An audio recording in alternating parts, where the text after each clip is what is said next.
Yang terhormat, Saudara Dr. Junifer Girsang SHMH, Ketua Umum Peradi Suara Advokat Indonesia beserta jajaran. Ada Pak Harpon, ada belakang? Hadir di belakang. Beliau yang paling aktif Pak mengkomunikasikan acara ini.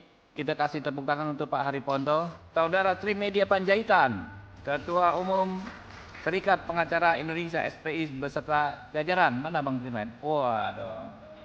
Makin muda kelihatan Bang. Ini Pak Agwin Rahadian, ya. Ini advokat senior sekarang, bukan advokat muda lagi. Ada senior saya, guru saya, Saudara Karel Tikwalu. Iya, makin muda aja nih Pak Karel. Ya terus ya Pak Karel ya. Kepada para saksi, bukan kepada tersangka. Saksi pun bisa mengajukan pra peradilan apabila haknya dilanggar dalam ini pemblokiran, penyitaan yang masih belum diuji kebenarannya karena pokok perkara belum diproses. Contoh, apabila tersangka ditahan melebihi dari batas waktu harus dikeluarkan tanpa ada disebut perlu penetapan mengeluarkan, harus diuji di persidangan. Begitu lewat harus dikeluarkan.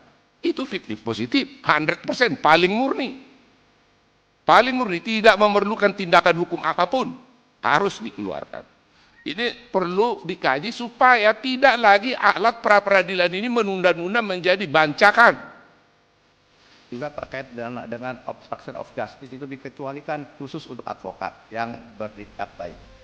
Namun ada beberapa yang tidak dibahas tadi, yaitu hak asasi manusia, hak asasi terkait tersangka dan saksi.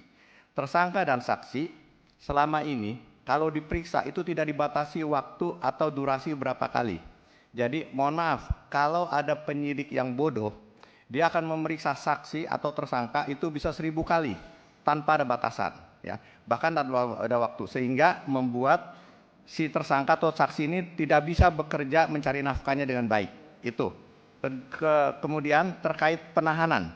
Penahanan itu sedapat mungkin lebih besar hak objektifnya, ya, dibandingkan dengan hak subjektif dari penyidik. Karena hak subjektif itu sangat berbahaya kalau ada kasus-kasus pesanan. Demikian juga klien saya pernah mengalami ketika diperiksa. Karena klien saya ini banyak berbelit mungkin, penyidik sampai mengeluarkan pistolnya, dia taruh di meja. Nah, sebaiknya ketika aparat penegak hukum melakukan penyidikan, itu pistolnya sebaiknya jangan dibawa. Karena kalau taruh di meja ya jelas akan membuat presiden yang tidak baik buat tersangka maupun saksi dalam rangka menggali pengakuannya. Terima kasih, itu aja Ketua. Terima kasih. Oke.